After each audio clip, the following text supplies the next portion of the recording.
For Session Update, I'm Shannon Lurkey. Republican House and Senate leaders have been meeting with Governor Dayton behind closed doors throughout the day and have called a media availability to discuss the next steps for the budget process. Earlier this week, talks broke down between lawmakers and the governor, but this morning, budget discussions resumed. Let's go live to the press conference room at the Capitol for this news conference.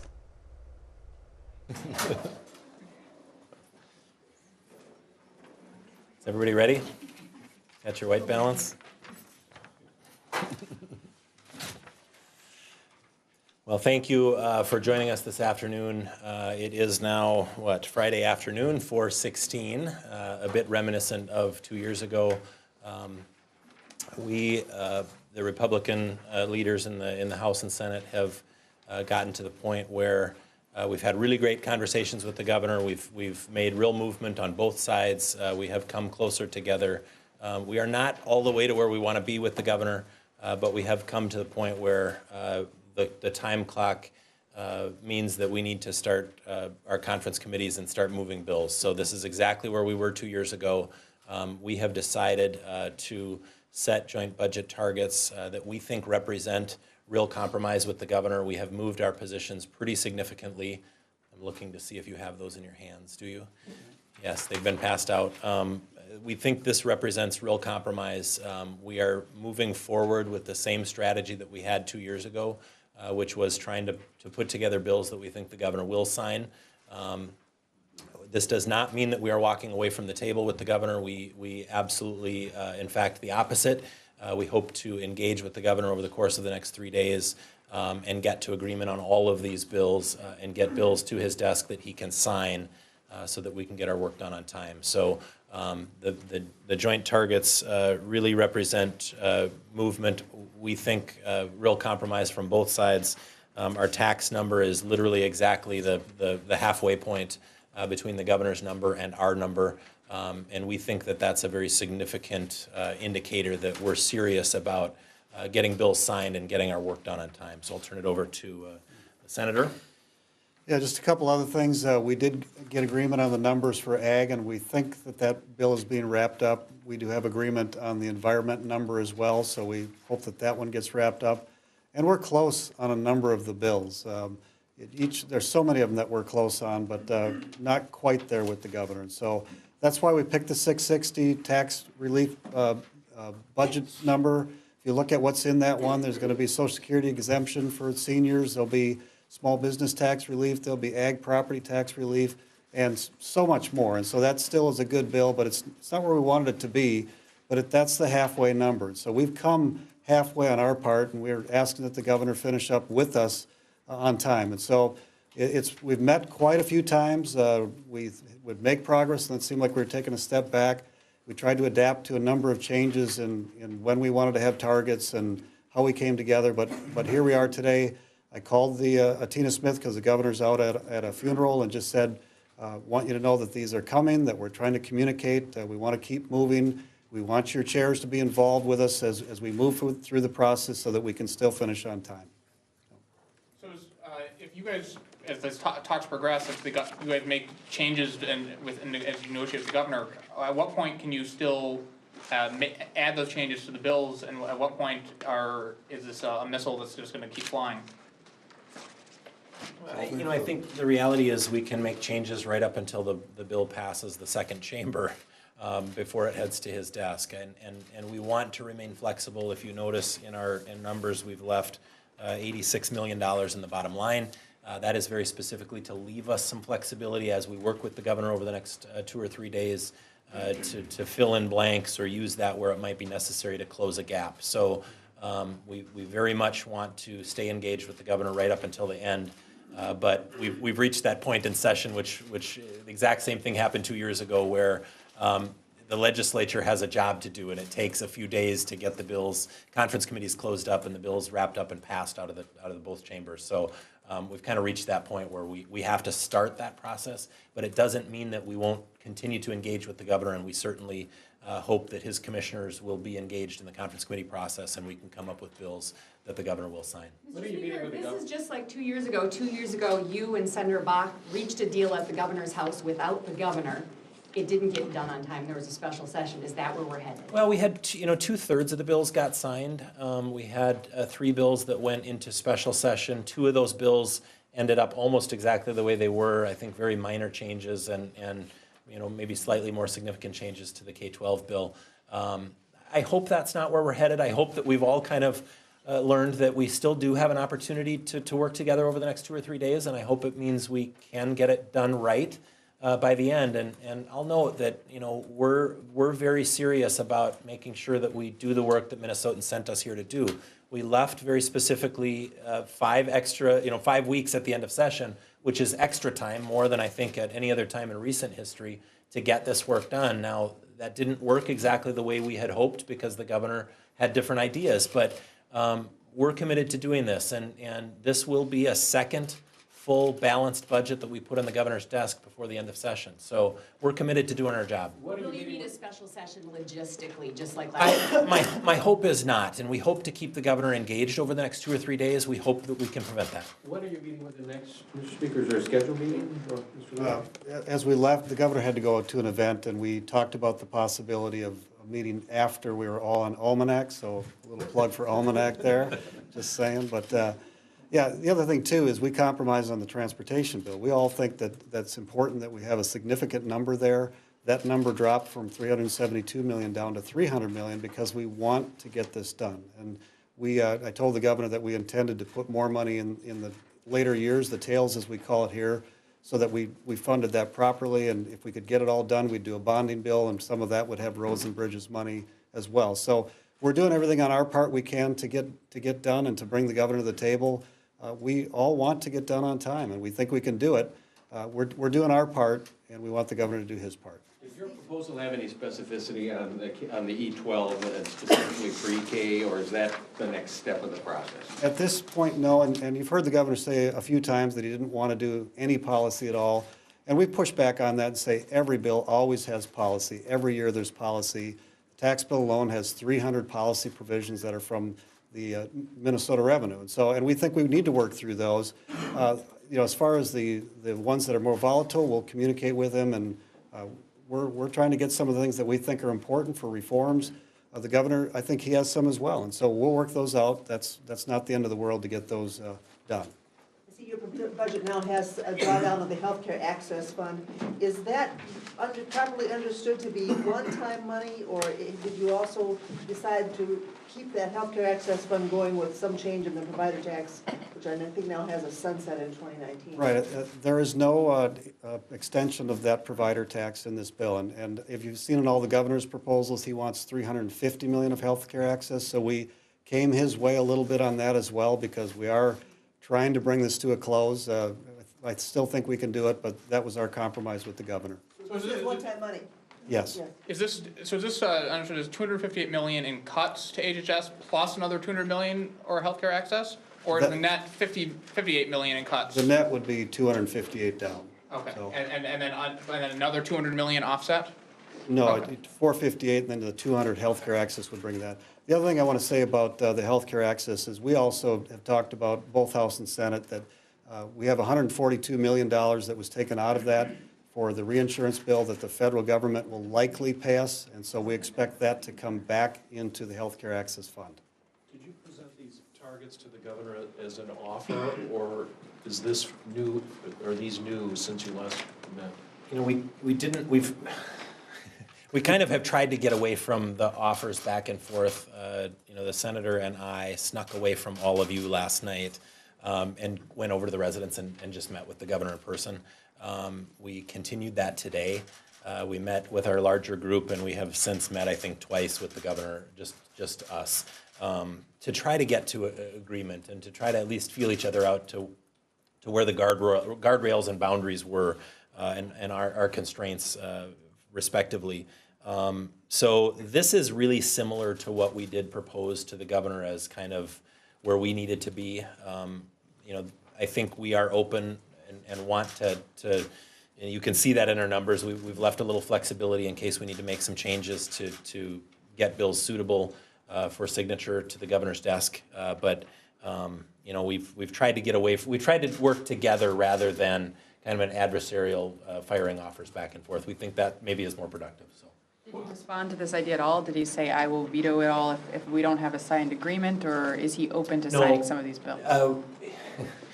You know, I think he is, and I think he's committed to working with us right to the end. You know, we certainly know that we need to have the governor's signatures in order for these bills to become law, and I think he knows that he needs a legislature to pass bills to fund what he needs funded. So we have to work together, and I think we all understand that takes compromise.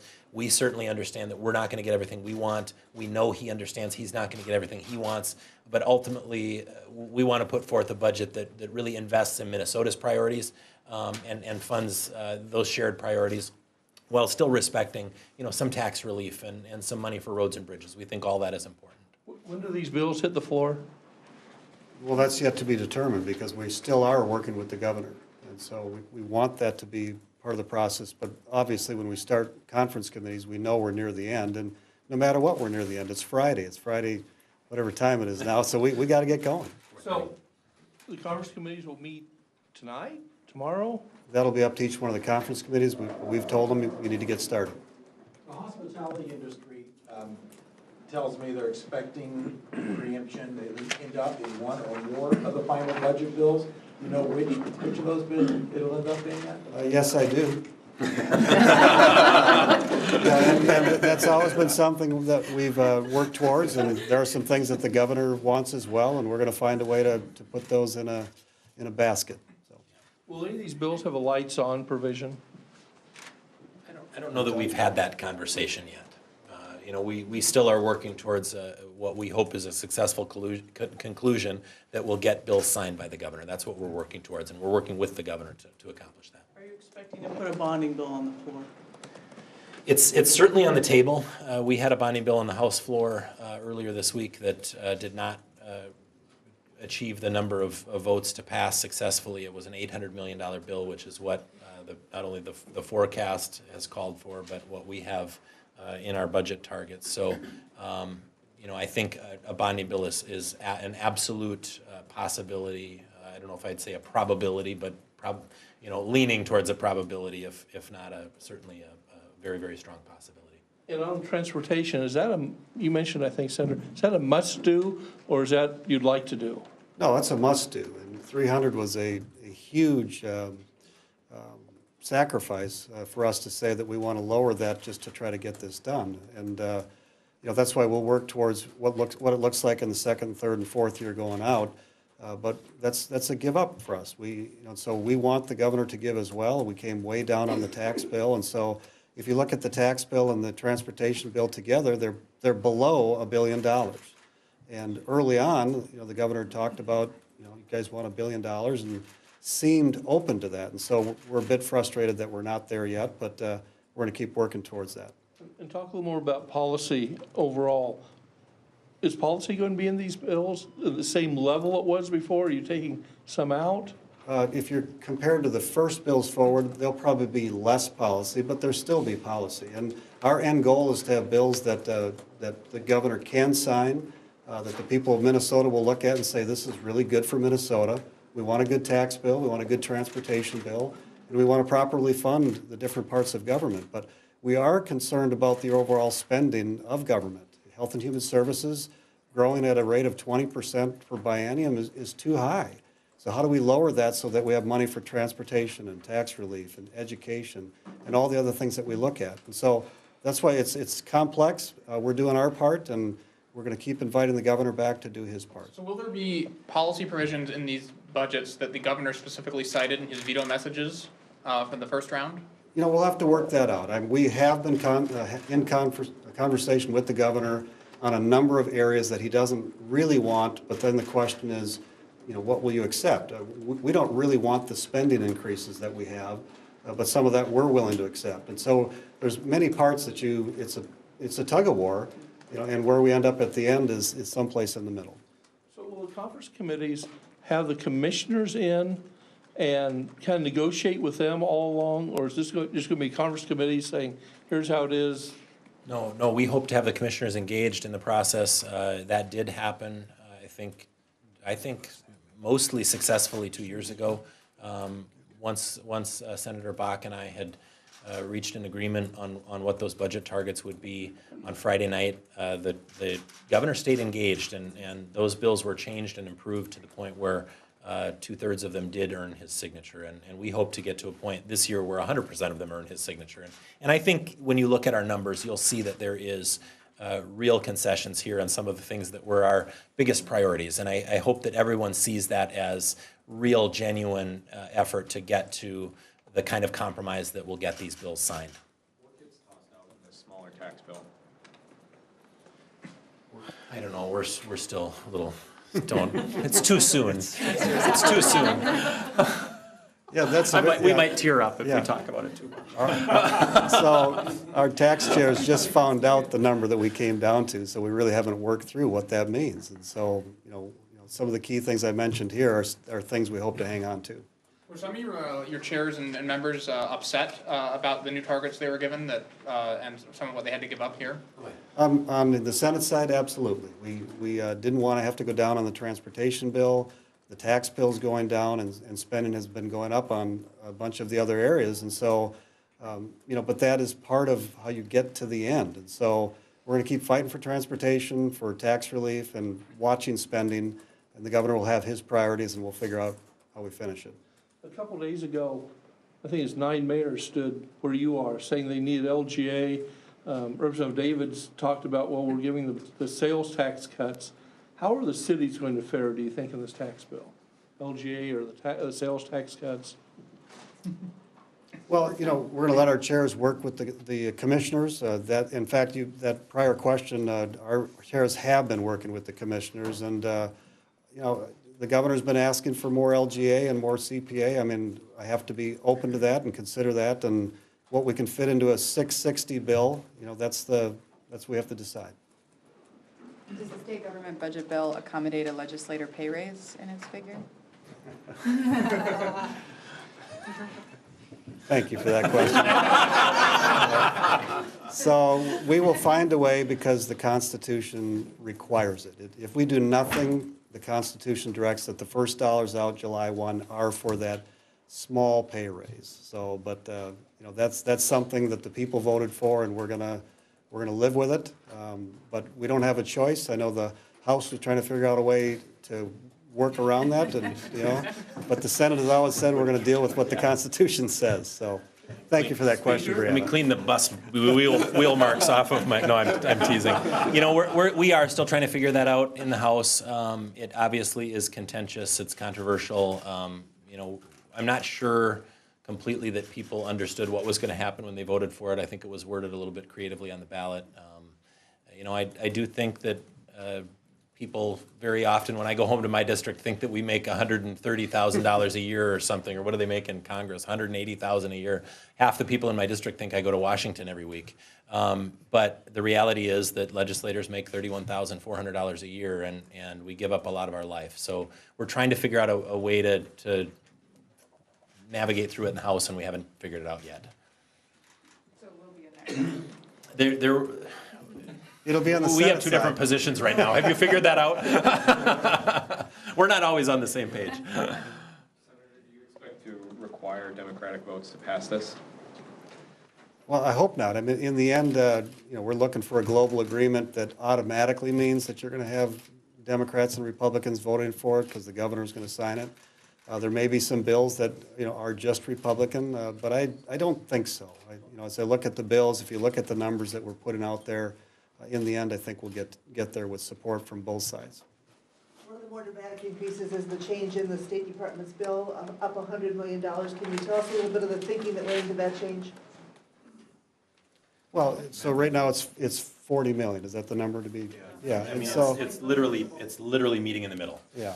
The governor talked about wanting to meet in the middle. The state government bill is an exact middle. That's a great example of meeting exactly in the middle. So that was the reasoning there. Have you decided in the cybersecurity question of how much of the governor's request there to put in? I don't think we've made a decision. We have talked about the numbers. His first number, I believe, was 27 million, and then it went up from there. So we're trying to work through what's the appropriate amount in the money we have. I'm unclear, does the Judiciary Public Safety budget include all of the chief's requests? The judiciary budget that we are putting forth has a 2.5% increase for the judges and 2% for the rest. And, you know, our Supreme Court justices, I appreciate what they do. They make $157,000 a year, and 2.5% is what we think fits our budget. And so, you know, like I said, I really appreciate what they do, but we're also trying to make our budget work. What about the school formula percent increase? Have you determined that yet? I think, yeah, I mean, a lot of these questions in the weeds are still yet to be determined by the chairs and the commissioners. We certainly want the administration involved in that decision-making process. So those decisions, we haven't given direction to the chairs that it must be this or that. So we're going to let them work that out, and we're doing that very specifically because we want the administration engaged in that process. We want bills that the governor will sign. How's this, obviously you made some concessions from the last time you did it, but obviously when you passed bills the last time, the governor did not respond kindly to it. Explain why you think that this time is going to be different in terms of the reaction and the impact this has on the agreement. Well, you know, I think the last time, you know, the governor, we had hoped to engage the governor in the conference committee process in a more transparent way. We had left extra time to do that. The governor kind of changed what he was requiring and requested that we come up with our own legislative position. We did that. We then decided, you know, too much time had passed that we wanted to make sure that we sent that legislative position to the governor's desk, and we did that. That was our position. If we were in control of everything, that's what we probably would have done. But you know, this represents what we think is real, true compromise, and I think the governor will see that. He'll understand that. He'll appreciate that. We still very sincerely want him engaged over the next 3 days to help us come up with an agreement that will earn his signature, and that's what we hope to accomplish, and I think that's what the difference is. Does the higher ed target give you enough money for Minnesota State tuition freezes and maybe the U? I don't, the chairs will work that out with the administration. Yeah, I don't know that we know that. Okay. Did you have any requirements on this? This has to be in the budget, or this can't be in the budget? Well, I'm trying to remember what his response was earlier. Yes. Okay, so you want to go through them now, right? I didn't deliver it as well as he did, apparently. Yes, we did have some. That's all I'm saying. Yeah, of course we did, but not a lot, not a lot.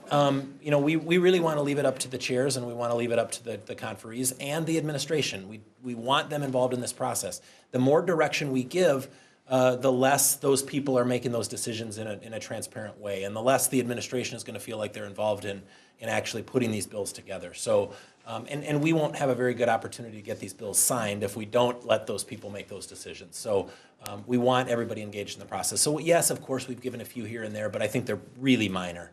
So the chairs and the conferees and the administration, the commissioners are going to be engaged in that process and hopefully come up with bills that can get signed. And I asked earlier when the committees will start. Do you have a deadline when they have to wrap up? We've not made a deadline. Our real deadline is Monday at midnight, and we got to have everything done by then. So, thanks. Thank you. Yeah.